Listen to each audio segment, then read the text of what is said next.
The views and opinions expressed by the guests of Sasquatch Experience do not necessarily reflect the opinion of the hosts, sponsors, or affiliates of the Sasquatch Experience. As always, listener discretion is advised. 911, what are you reporting?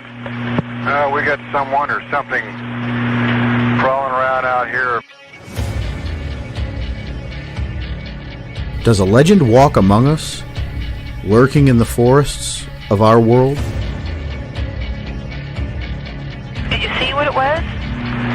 Was it a person or an animal or? I can't tell. All I know is that my central light came on and I just happened to glimpse and see this thing running across the yard. A good-sized man or something. Looks like a man. I don't know what it was.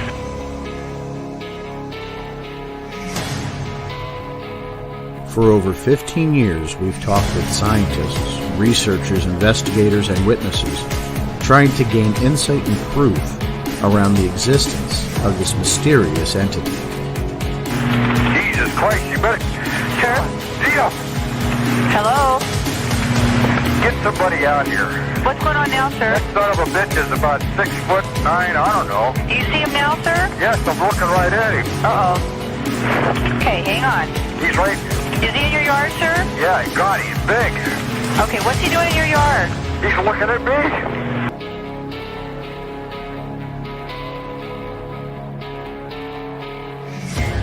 Join us as we continue into the investigation of the Sasquatch Experience.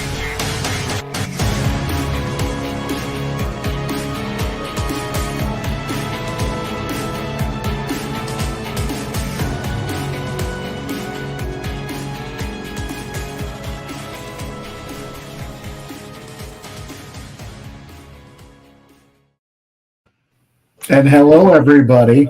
Happy New Year. Yes, Hi, it's a Happy New Year. Hi, Bake. I'm looking for Henry. Where's Henry? Henry is riding out the storm tonight. Oh. Down in Mississippi. Yeah. He's not going to be joining us. Yes. Sadly. We are Henryless tonight. Mm-hmm.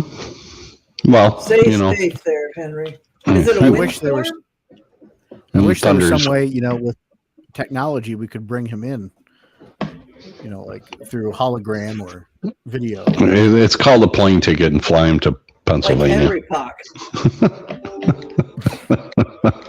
Wow. Yeah, it's called flying into folks, Pennsylvania. Happy New Year from us here at Sasquatch Experience 2023, the first show of the new year. You got Vance Nesbitt above me, James Baker Somewhere over there, Mm-hmm. and me, Sean the Pork Chop Forker. I could put our names up there if you're just joining us for the first time. Oh, wait a minute. You're Vince McNesbitt. Yeah, Vince McNesbitt. And that's good old JB. Oh, yeah. I don't know how that happened, and however that happened, that's okay. Anyhow, guys, good to be here with you tonight. The show tonight, what we learned in 2022.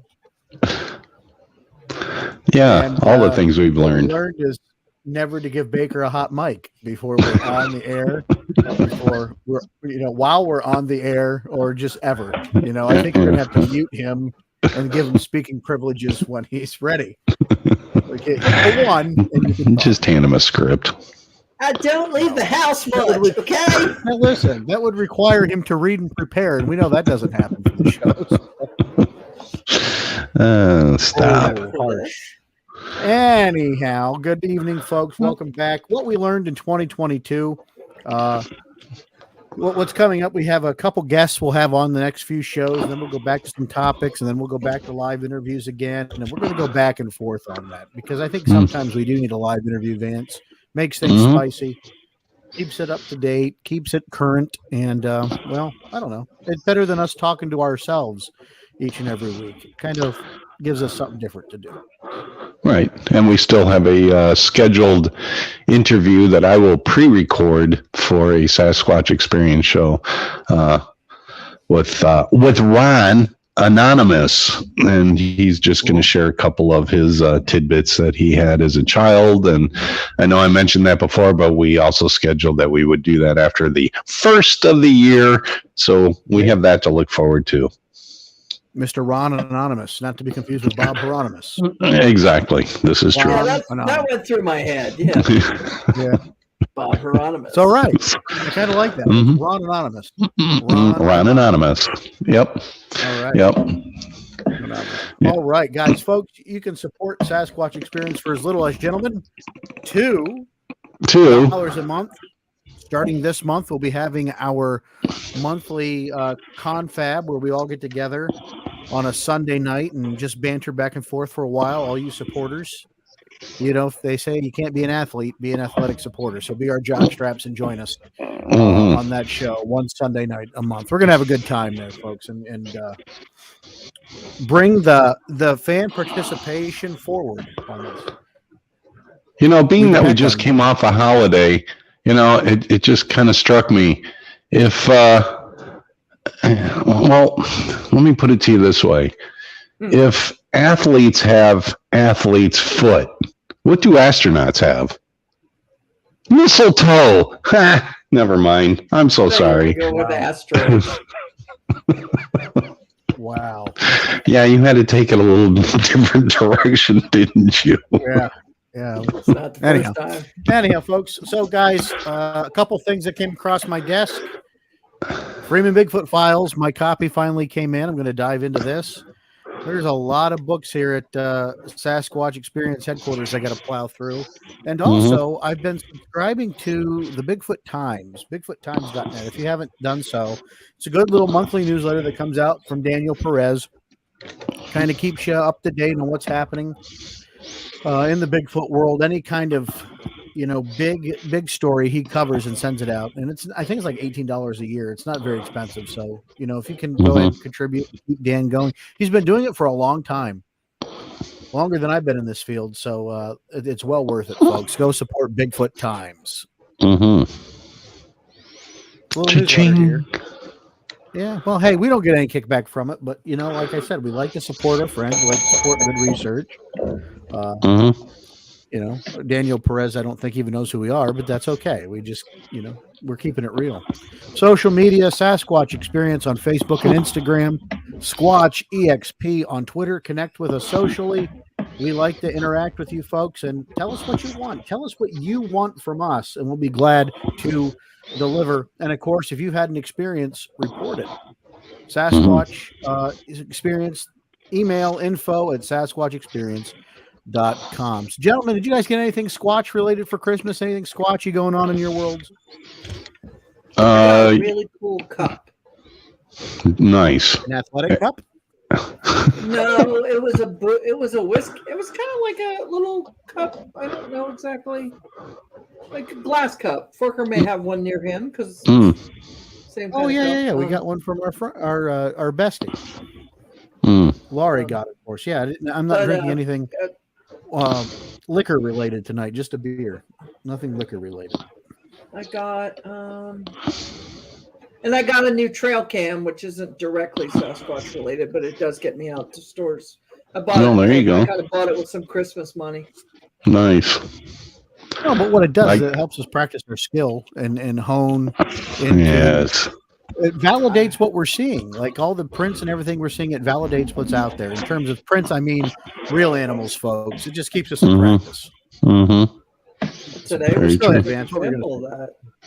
No, I was going to say I received a Beware a Mothman sign that I can put on the wall here behind me, which is up on the wall, but don't think you can see it.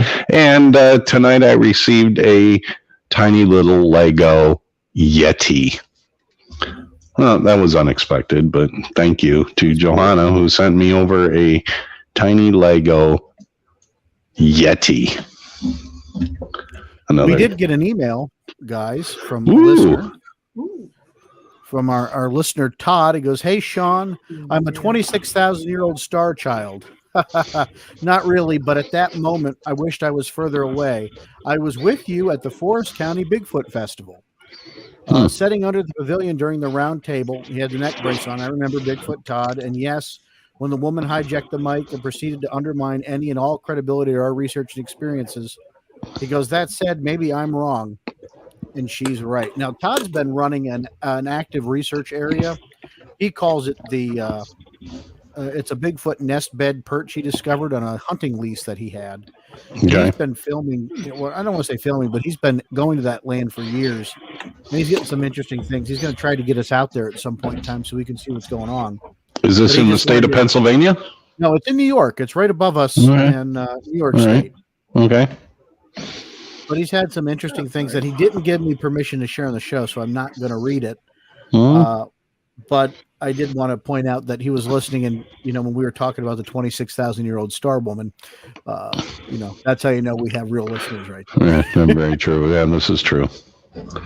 Very No, but true. I met him. He's a good guy. We'll have to get out there and see him on this property and see what he's got going on. He nice guy. He collects a lot of evidence, man. He documents everything that happens out there.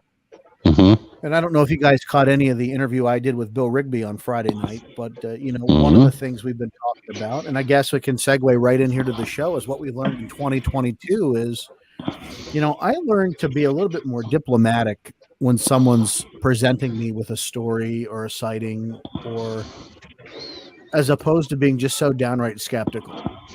Mm-hmm. Not saying that I don't have my bullshit detector on, but not to the point where I'm unapproachable. Does that make any sense of what I'm saying? No, it makes a lot of Sometimes sense. I have a tendency to come across as a prick, and I don't mean to. I just, you've been in this for so long. It's easy to get dejected and turned off from stories right from the get-go. Well, you do want to weed out the crap from yeah, exactly. You do want to do some weeding as fast as you can so that you're not wasting your time, and that makes perfect sense to me. It does. Yeah, but sometimes when you're relationship building, it's detrimental. No, go ahead, Jim. That's okay. I don't know if it's always just you weeding out, wasting your time. I think sometimes it's kind of like the participation trophy theory. If people bulk them up, then the story gets bigger and they tell more people and they become a bigger problem. Whereas in the beginning, you kind of can prune that and go, I know you saw something, but I also noticed the whiskey bottle behind you is empty. Right? Do those two correlate? Like. No, that's a good point. That's a very good point. You want to be respectful, yes, but there's a point from the investigations I've done, and even when me and Forker have conversations in the truck, there's a point where I ask a question to be blunt and to get to the point, because I think sometimes our witnesses need to know that we're listening to you, but there's a point where you're not going to tell me that Bigfoot talked to you for 25 minutes, but you don't remember where it happened at what time. No offense, but if a large hairy creature started talking to me, I'd remember where the hell I was exactly. Yeah. And I'd be like, oh. Yeah. But That's at a the good same point. time, when you have folks that are, trying to, case in point, James, when we did the Hocking Hills Bigfoot Festival, and the guy at the end of the presentation, the veteran, it was 20 years ago, he had his encounter, and he came up to us after the engagement, Vance, and was in tears, thanking us because he felt we were legitimate, because we talked about understanding the mindset of a witness and how hard it is for people to come forward sometimes, and how they're always treated as a data set and not treated as a person. And that they're going through something traumatic, and everybody deals with trauma differently, right? No two traumas are the same. Right. Though you might process it in similar fashions, no two traumas the same. And I appreciated that. And then as he talked to us more, like, it was a lot more credible, but it was a lot of investment in time. But everybody that comes to you to tell you a story isn't legitimate. And I don't know. I guess to the point is, we go back to the 26,000-year-old star lady, and in that moment, we could have done two things.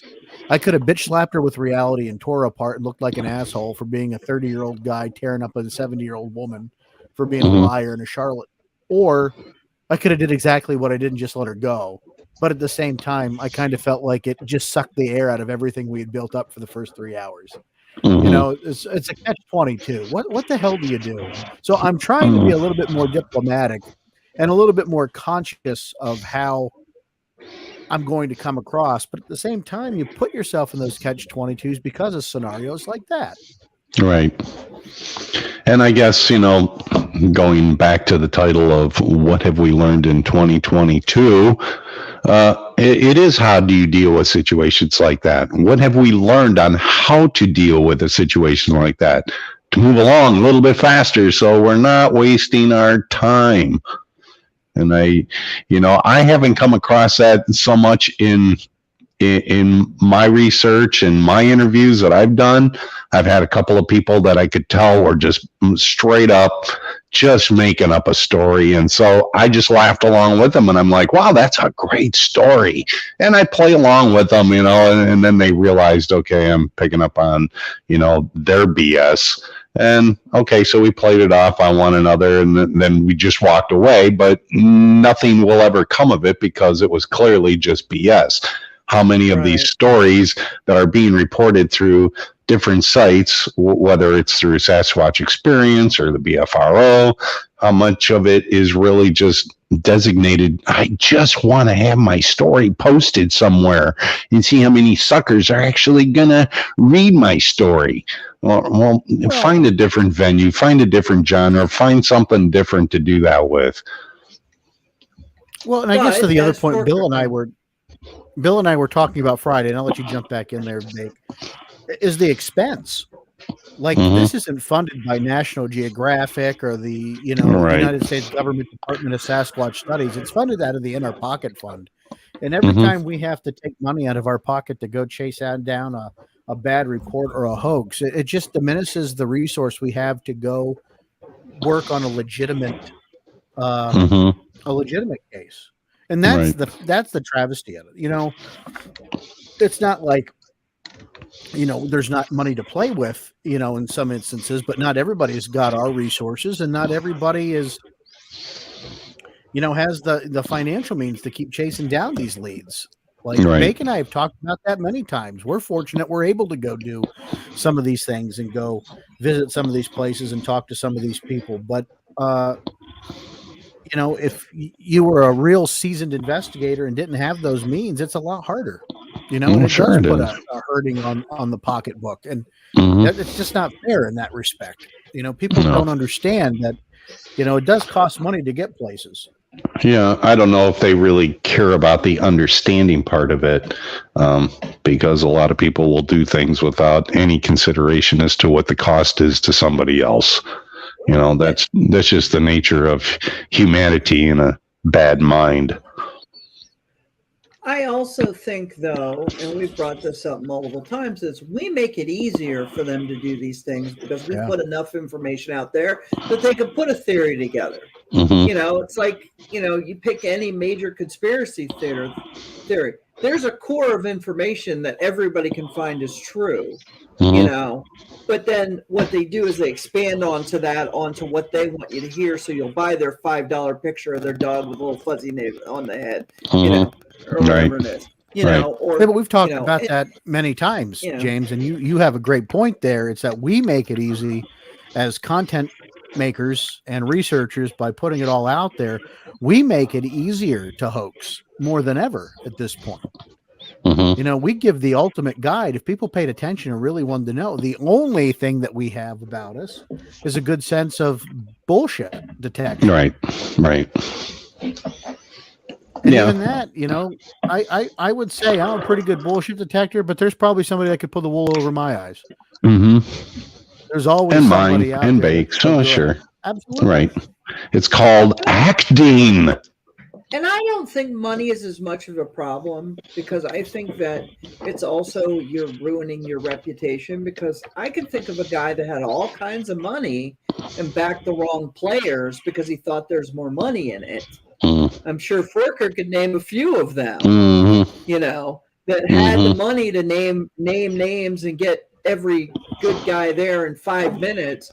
And then a year later, I don't even hear his name anymore because it's taboo. It's like saying, you shall not be mentioned. Yeah. Without mentioning any names, I'm not sure I know how to spell Todd Standing. Or it rhymes with Bacardi.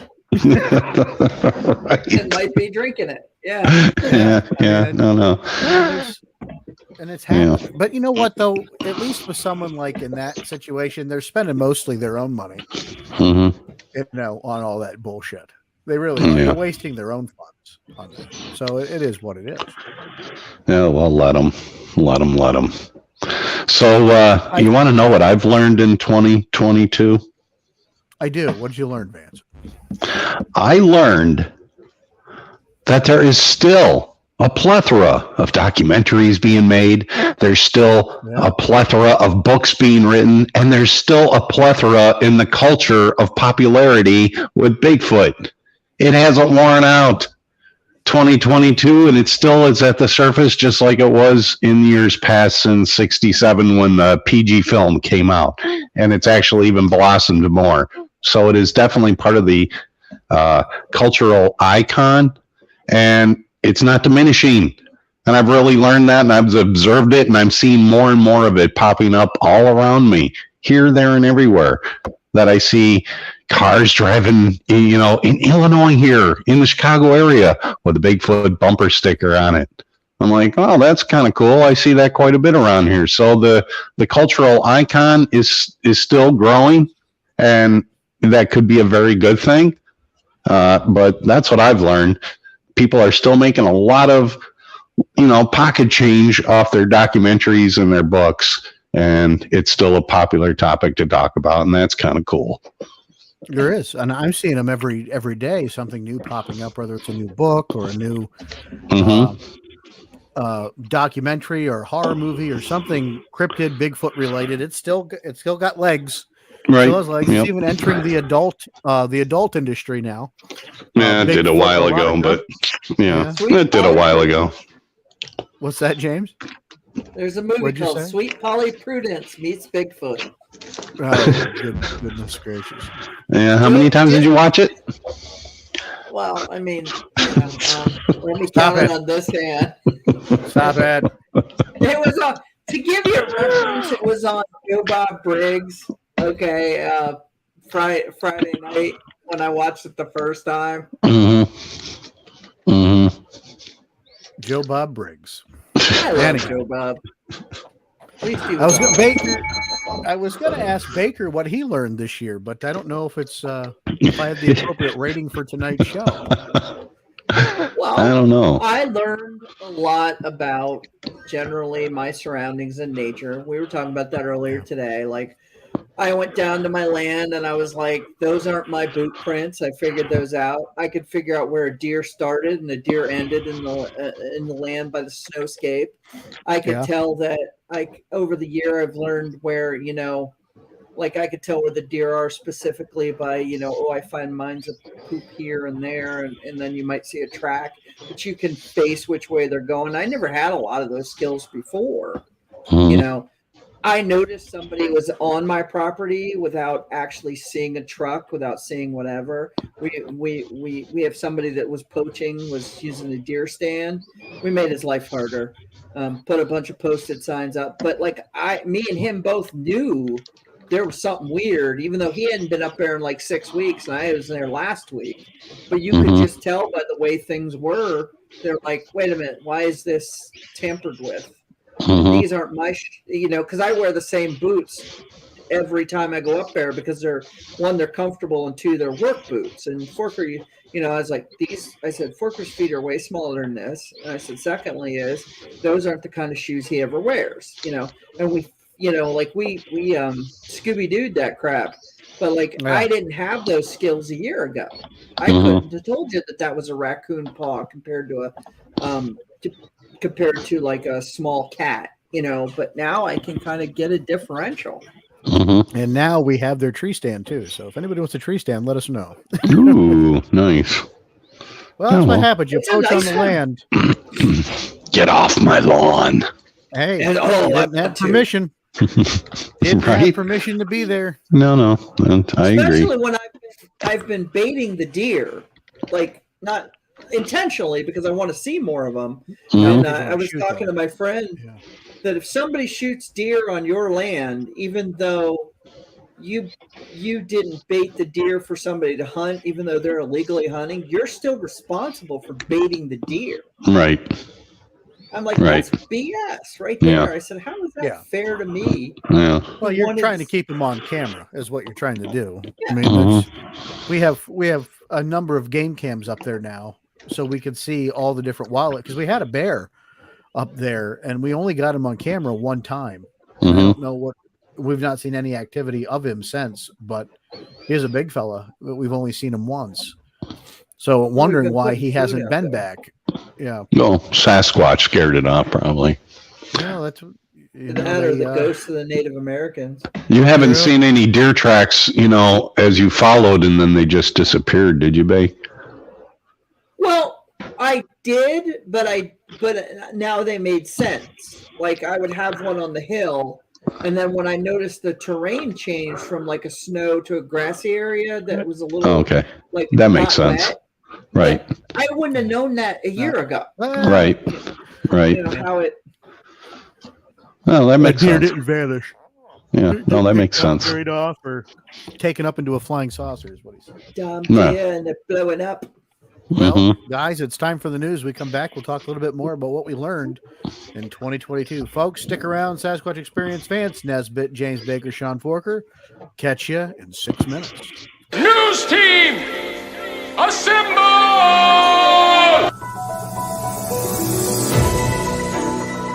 Yes, Happy New Year. I know we already covered that at the top of the show here, but once again, this is the Stranger Than Fiction News, the Sasquatch Experience. Happy 2023. Let's see a show of hands of those that may want to listen to Bigfoot news. Bigfoot. That term has become so synonymous now that we really don't think about the term Bigfoot anymore, but as I thought about it, it's kind of interesting to me on how many terms used for this creature are 2 syllables, like Bigfoot, Sasquatch, Skunk Ape, Yeti, Yeren. Shall I go on, or should I talk about a man who spotted a creature in Illinois?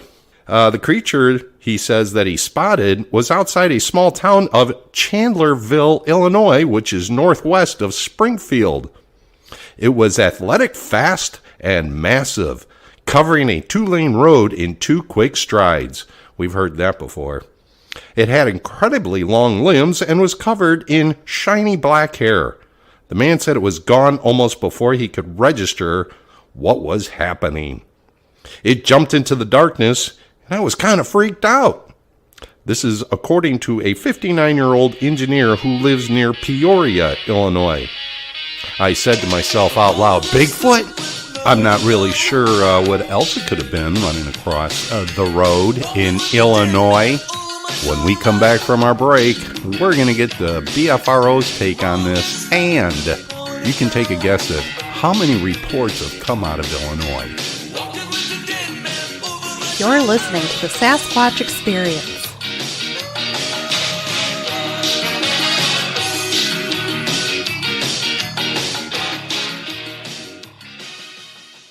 Close your eyes. Just breathe. Reach out with your sense. What do you smell? A new soap. The Dr. Squatch Star Wars Collection 2. 4 new limited edition bar soaps inspired by masters and apprentices on the light side and the dark. Made with natural, nourishing ingredients that put your fate in your hands. Follow the scent. Master, why have you gone into exile? Exile? No, young one. I was just showering. Teach me. Want to become the master of your shower? The sudsy satisfaction of legendary lather will help you leave a lasting legacy. Or rise up with the light exfoliation of Resistance Rinse. Reach out with your senses. Let the soap flow over you. Bright and refreshing. Breezy and grassy. Musky and steamy. Rich and spicy. Yes, give in to the suds. You're fulfilling your destiny with Suds of Darkness. Or feel the power of heavy exfoliation at your fingertips with Sinister Scrub, like lightning on your skin. Whether you're feeling light, dark, or getting pulled in both directions, you must find balance and choose your place in the galaxy. Discover your destiny with Collection 1. Master your fate with Collection 2. To awaken your senses with the Dr. Squatch Star Wars Soap Collections today.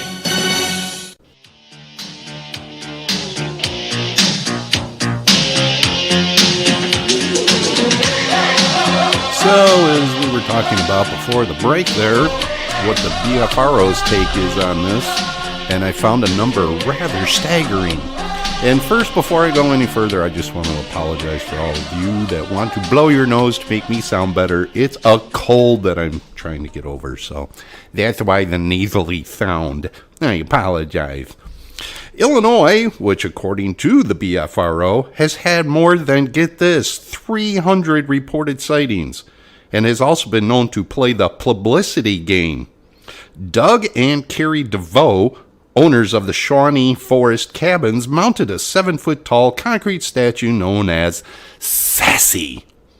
And they put it on their property, of course, several years ago, and it has since become a roadside attraction. Carrie DeVoe said that she didn't realize until later that the nearby Shawnee National Forest is a hotbed of sightings. People have phoned to talk to her about their own supposed encounters with the creature. Carrie is quoted as saying, "I'm sure there are people who have seen something," she said. "I hear the earnest in their voices when they call me up, but I was a geologist before having kids and getting into the cabin rental business. So the other part of me is like, we'd find some evidence, wouldn't we? But I guess it remains to be seen." The downstate engineer who says he spotted the mysterious figure last month asked not to be named after his initial report of his sighting. It was released without his knowledge and brought him a crush of unsought attention. He's quoted as saying, "I don't want to be known as Mr. Bigfoot." Thanks again for listening to the New Year edition of the Sasquatch Experience, Stranger Than Fiction News. Now I'm going to go blow my nose and hand it back to Sean Forker. Thanks, Vance. Thank you. Little jungle boy, huh? Going on there. Oh, okay. Tarzan boy, not Tarzan boy. Tarzan boy, yeah. Mm-hmm. We got canceled. Sorry. So before the break, we were talking about things we've learned in 2022. That's the subject of the show tonight. I, of course, talked about being a little bit more genteel to people. Vance, a little bit more, I don't remember. And James, well, a little bit more learned as to the blossoming of this whole topic. It hasn't subsided at all. I kind of thought maybe, a year ago, it may start to subside, but it hasn't yet.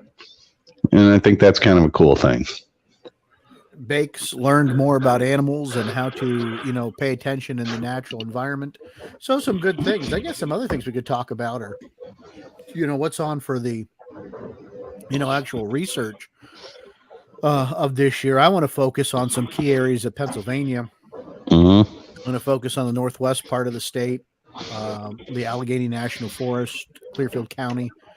I want to focus on the northeast, where we have some very interesting things happen, and let's just say the whole northern tier of PA. Right. Is where I want to focus most of my 2023, 2024 this year. Some good things going on. It's an area underserved, very mountainous.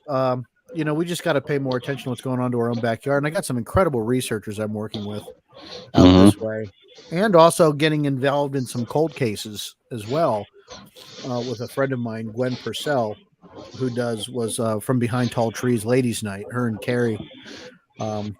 We got lots of things on the agenda for this year, keeping busy and practicing those investigative techniques that we need in this field. Right. And until I'm actually out in the field again myself, I've noticed also that within the last 3 months of certain technology, which is really coming to the forefront right now. Not to draw too much away from the topic of Bigfoot, but this technology is really coming to the forefront with what's going on in Ukraine right now.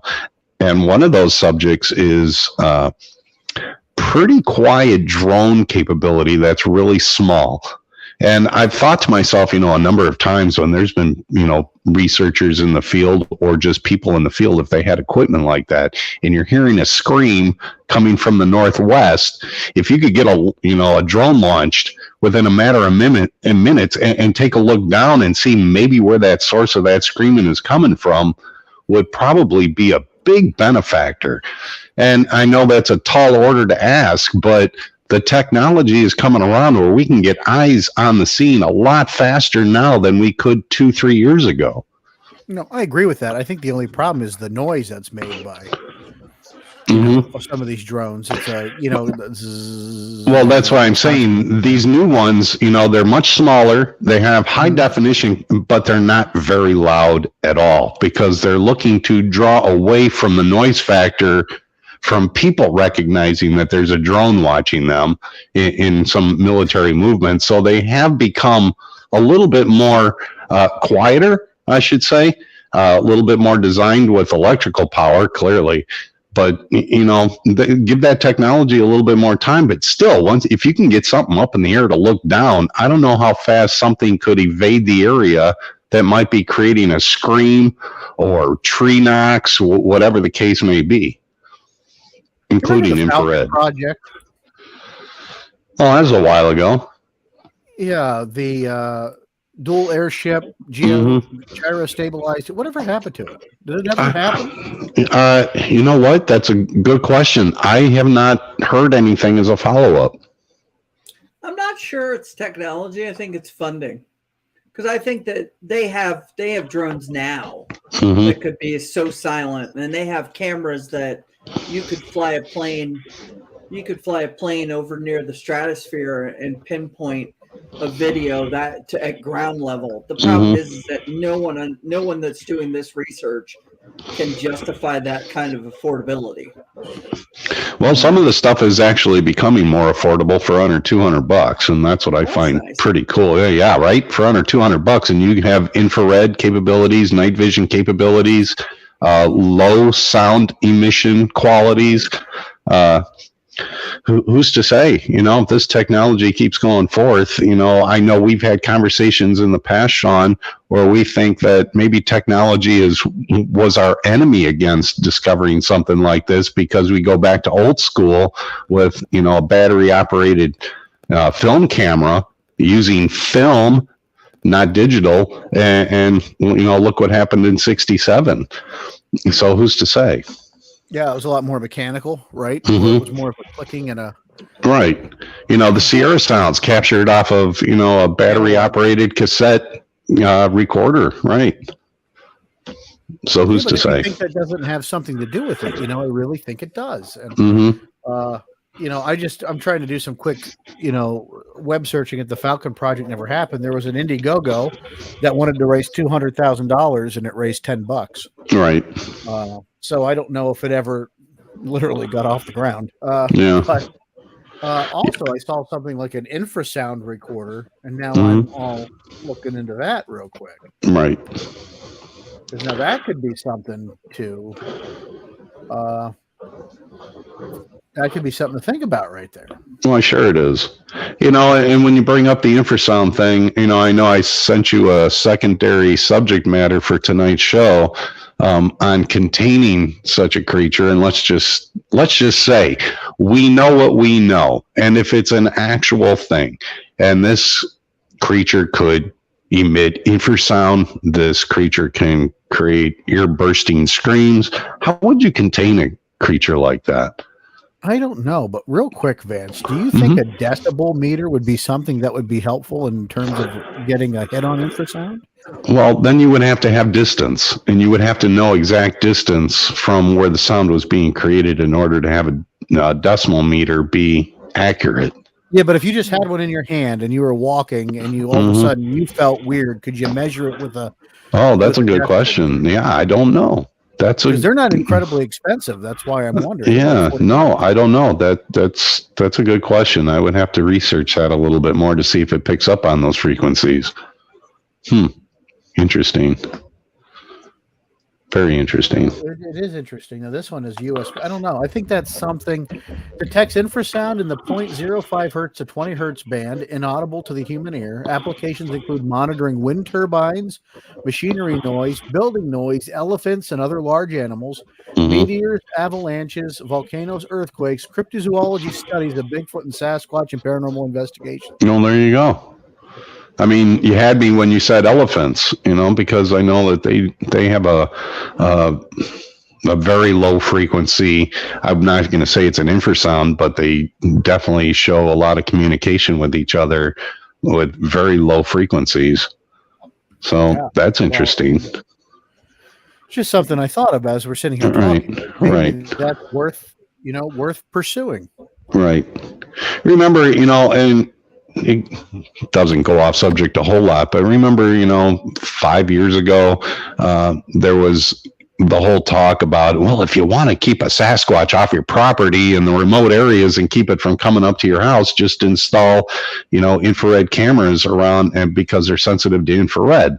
And okay, maybe there's something to that, but I've also did a little bit of research 2 nights ago that my handheld device on the camera, and of course, so many of us have, handheld smartphones with cameras on them with all sorts of gadgets. Most of them emit infrared light. And I've noticed when I go to take a picture of my cat, it's very sensitive to it. She knows when I got that camera turned on, and she'd turn her head away. Now, granted, a cat's eyes picks up different, light frequencies than a human eye does, but it's quite possible that there might be something behind that if a creature is sensitive to infrared light and just wants to stay away from it. And maybe that's why we're not getting so many trail cam shots. Even though because my trail cam, I know it's a cheap version, but it does make a small light before it starts recording. Right. And I'm wondering if there's any kind of sensitivity to that, and it just stays away from that sensitivity. I don't know. Well, I don't know it affects the deer though, because they don't seem to point their head. No, they don't. And again, a deer is a herbivore. I don't know if that has anything to do with it. Most Sasquatches, refer to the eye set is on the front of the head. Now, I've seen coyotes look at, a trail cam. I've seen bears look at a trail cam, but I'm thinking that their curiosity is more towards the trail cam and the smell of the trail cam than it is what it's actually doing. I don't know. How screwed we'd be if deer started eating people. Wow. Yeah. Carnivorous flying deer. Where are we going with this conversation, dude? I don't know. What the hell, Bambi? I just come down here to pick some vegetables and you're trying to eat me. Yeah. Well, it looks I like didn't even rub myself with deer urine. You just attacked me. Yeah, okay. I see Baker writing a book. I was eaten by Bambi. We had this weird conversation at my night at the nightclub. We had this weird conversation at Bass Pro while Baker was looking for deer attractant. It was not a conversation one needed to have in public, but no, I can't imagine why. No, can't imagine that. Well, for our listeners, if you ever get a chance to talk to Sean Forger, ask him how I lured him into the store. I was sitting in the truck waiting for him to come out, and I get this text message from him that says, "Hey, help! Someone's trying to give me a hand job in here." Wow. What's going on? Yeah, I don't know. You never get a message like that from somebody while you're waiting for them to get out of a hardware store. So okay. I wasn't sure he was trying. One of our friends works there. And then we found out one of our friends works there. So he wrote in the end, instead of saying, "Hey, guess who works here now?" No, we can't have that. No. It was effective, and I'm not, I've never seen Forger move that quick. So I was just going to say, he ran in the door pretty fast. We didn't want you lollygagging. Not after the hand job, per se. I ran in after the concern I had for the person. I was concerned at what was going on in the phone. I was more concerned about the assaulter than the assaultee. He was trying to check the diameter of my pipe. Anyway, kids, this is a family-friendly show. Thank you. Yeah, well, it used to be. Yeah, that went out a while ago. You just never know what you're going to get into when you're out with us. Things we've learned in 2022. Well, Baker's pipe, I didn't want to know. That's just things I don't want to know. I tell you. No. And that's how things go off the rails. But, looking into some research opportunities, Vance Baker, those are some pretty good ones here. Finding if we can detect infrasound, if it's detectable, if we're out in the woods with a decibel meter, I guess. I guess that you wouldn't be able to record it, but you'd be able to at least acknowledge that there's a presence of it. Yeah, I don't know if you could record it or not. Again, I've never been in the environment or done any kind of research in audible research. If there is audible recordings of infrasound that you can actually look at on a spectrograph, maybe that's a thing. I'm not sure. I think you'd only be able to get it from the spectrograph because you wouldn't be able to hear it. You'd be able to feel them. Right. But if we could you might be able to see it recorded and be able to say, hey, it operates in this threshold, it starts giving you a data set to start following. All right. No, that's very interesting. These are things I'm going to have to look into and research and spend money on. Me too. Absolutely. It's definitely worth it. Besides that, anybody looking to get into any formal expeditions this year, going anywhere with any other organizations, getting out there? Not with other organizations as of yet, but I do have plans for 2023 to be taking the hiking stick and all my gear with me. And, I'm not a big proponent on going by myself. Yeah, but sometimes that might be the way to go. I'm not sure, but those things are still in debate, whether I do it by solo or if I go with a companion or a group of companions. Sometimes it seems to me if you go in a group of people that seems like 3 or more, you're not having a whole lot of luck. I think we've learned that again in 2022 when you have 5, 6, 7 people going out on a research and they're coming up with nothing, but yet you get one person going out there and wow, there was all sorts of activity. At least evidence recorded activity, whether it was audio or photographic. Well, and I think that's something else to think about. From 2022. What, in terms of evidence, was really collected this year? Yeah, more footprints, castings. Yeah, that's about it. I've seen, numerous castings that were taken in 2022. But as far as other evidence that has been collected, not really a whole lot, even including hair samples and so on. Yeah, I think the audio is always fascinating. And, at some point, maybe we can have Julie Wrench back on and, she can throw some more audio that she's been going through off her property. Cause some of that stuff was just hair raisingly creepy.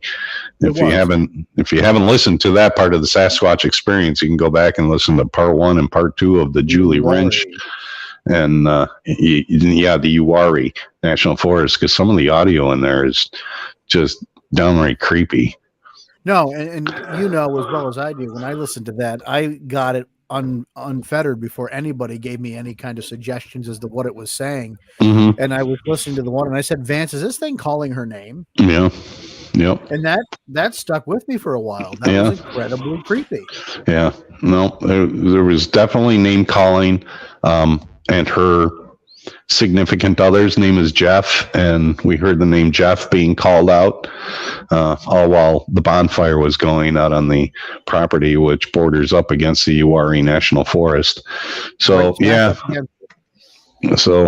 was a lot of audio stuff, and I agree with you. I think I'm always enthralled with listening to new audio. Video is fantastic. Photographs are fantastic. And, there's some stuff out there that I've looked in both video and photographs that I'm like, wow, that's really interesting, but I can't make a call on it to say, it's BS or it's actually this. I just don't know. But audio kind of presents a whole different thing because you can kind of eliminate 99.9% of known animals from what this sound is being generated. Do you think, Vance, that there's somebody out there that has photographic or video evidence that they're just not going to put out to the public? Oh, I definitely think so. if I got it, I don't know if I'd put it out there. Yeah. I'd share it with my close friends and research, but I don't know if I'd put it out for public consumption. Mhm. I really don't. Well, Because of all because the yeah, chicanery that comes involved with it, exactly. And no, exactly. And you could be, buried pretty quick as, you're a BSer and all this and have your name be stained. No, I totally agree with that. And I don't know that I would do it either. I think it would share with those that are trusted within my circle, and I would share, and, you can do with it what you want to do, whether you want to research off that evidence, feel free. And I think that there's some in the community that I would be sharing it with that are notable. I would share something like that with Dr. Meldrum. What I'm saying, more prominent names, Cliff Barrickman, I would share stuff like that with. Well, an interesting Cliff story is when we were in, Bake was with us when we were in Ohio. We were having drinks with Cliff and a couple of our friends, Dr. Tim, and sitting there having conversations. And, there's photos out there that have never been distributed to the public on Cliff's end, that have never been put out there. Right. And I've seen some, and they're compelling. Like, are they the golden? They're never going to prove anything, but they're compelling enough to make you go, "That's interesting." In conjunction, then, when I was looking at this guy from, it was Oklahoma, and we were talking to David Wilbanks, and he's now since moved, I think, back to Arkansas. What he had going on in his property, it wasn't definitive by any means, but the story matched what was on the tape, matched the story.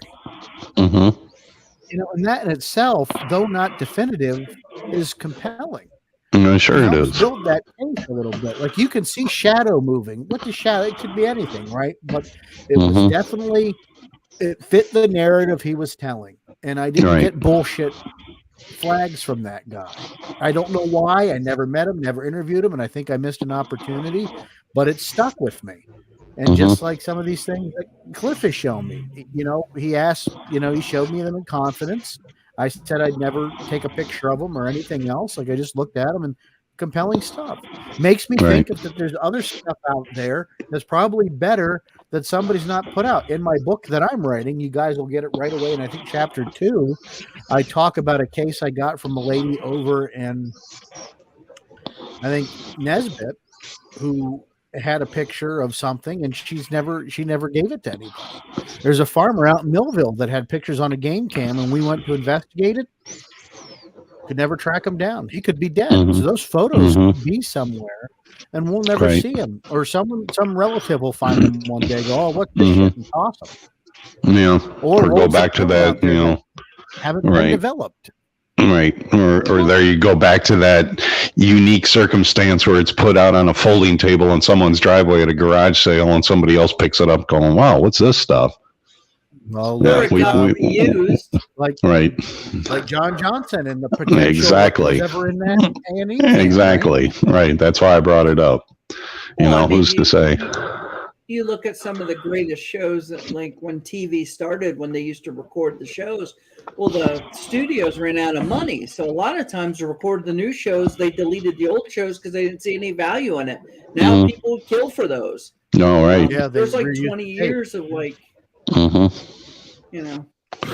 But, Sean, to go back to, a couple of shows ago on the whole conspiracy thing, when you say, is there that compelling evidence out there and would it be shared with the public? Well, it's very possible that there is at least a lot of money spent in a government agency that may have captured something, with, photographic and audio evidence, simultaneously that would be extremely compelling. But no, we're not going to share this with the public because that's not what our line of duty is. Right. The best way to hide the truth is to keep it in plain sight, right? Yeah. Well, there you go. Or give enough out to the right person just so they look like an idiot and then nobody else looks at it. Yeah. Yeah. But, it's information. Right. But look at what we're kind of faced with right now with the whole UFO conspiracy thing. And I'm not going to change subjects, but there's been a lot more evidence to come out of that whole subject matter within recent 3 years. Okay, so there is definitely something more compelling, and you have officials government officials, whether it's in military or non-military, but stating, this is something we don't know, and it's not of a known origin of another country that's developing this technology. How many people are out there that just don't care? Oh, there's probably more people that don't care. Yeah, there's probably more people that don't care. Yeah, and I agree. And it's the same in, the Bigfoot community. There's a huge population of people that just really don't give a crap because they're too busy staring at their phone while driving their car. That's their biggest thing. That's what they're focused on, and get to the sale over at Target. Well, it's never going to impact their life, so they don't care. No. Someone in New York City is not going to give a damn what's going on in rural America because it doesn't impact them on a day-to-day. Right.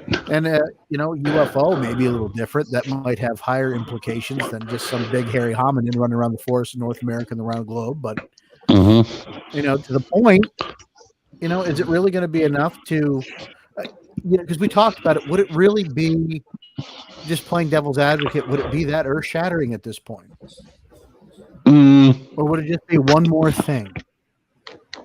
I think you would probably be more on target to say, it's just one more thing. Okay, so wow, this thing is discovered. Well, I guess all those people that were kind of crazy for thinking it wasn't. Okay, so but by the next morning you wake up, your life is going to go on anyway, and that's old news now. I still think we wouldn't be involved, though. I feel that if that ever came out to be true, unless it came out by a random source, they already had people in place to study it. It's like, I think if they ever clear that UFOs are real, they already have a scientific team waiting to be the people they call. Right. Oh, I'm sure there is. Yeah, I'm sure there is. And I just know I'm not on any of those lists.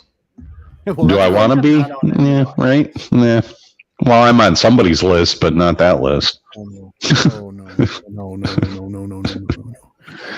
Yeah. But at the point where we live in the world where everything comes at you at 100 miles an hour and information's at your fingertips, it's not like it was 20, 30 years ago, where I think the sudden emergence of something is so impactful that it would stop everybody in their tracks and go, that's different. Not like today, where we're so desensitized to many things today, and everything's fighting for position in that 24-hour news cycle. The discovery of Bigfoot's going to be a footnote on the page of the New York Times. Oh yeah, I completely agree. I completely agree. You take a look. Let's just step back 30 years ago. Pope Benedict just passed away. I just happenstance that, but you go back 30 years ago. Yes, and so did Barbara. But you go back 30 years ago. Oh, that would have been the news of the day, and it would have been nothing but nonstop coverage of that. But here, 2 seconds later, you're on TikTok looking at cat videos. That's just how it is. To your point, we have recent precedent for that. When Pope John Paul II died, time stopped. And even recently with the death of Queen Elizabeth II. Right. It was a momentary blip, and then we moved on. Yeah, it was a one-day thing, right. It wasn't like you would expect it to be significant, and very significant. Right. Very significant piece of history. Oh, sure. Right. But now everything's competing. Well, that's a good point, Bake. Yeah, when Diana passed, my goodness, that was, nothing but wall-to-wall coverage for a month and a half. It was just nonstop. Everything's vying for the 24-hour news cycle. Like it's going to get its spot. Right. And it's just not going to be the same. I'm sorry.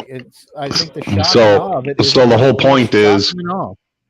So the whole point is a Lexan box with a Bigfoot that was captured has been released to the news public, and we all take a look at it going, wow, all right, that's cool. And 10 minutes later, you're looking to see what's on, Fox TV that night, and The Masked Singer. Got to watch that show.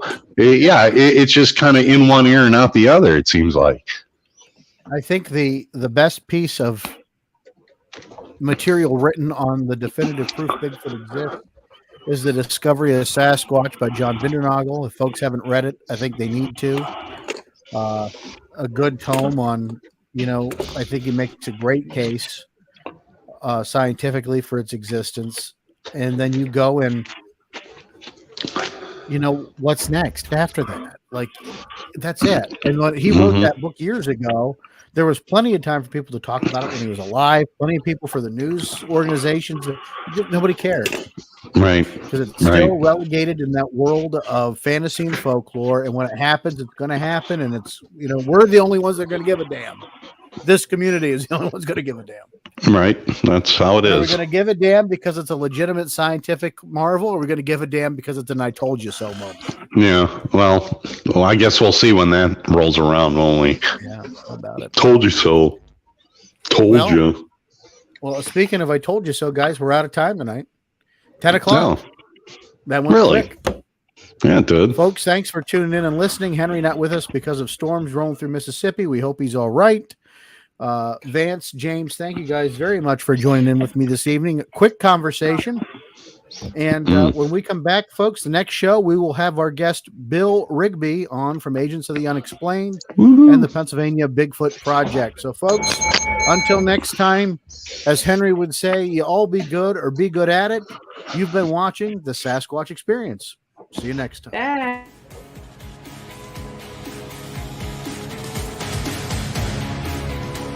You've been listening to the Sasquatch Experience.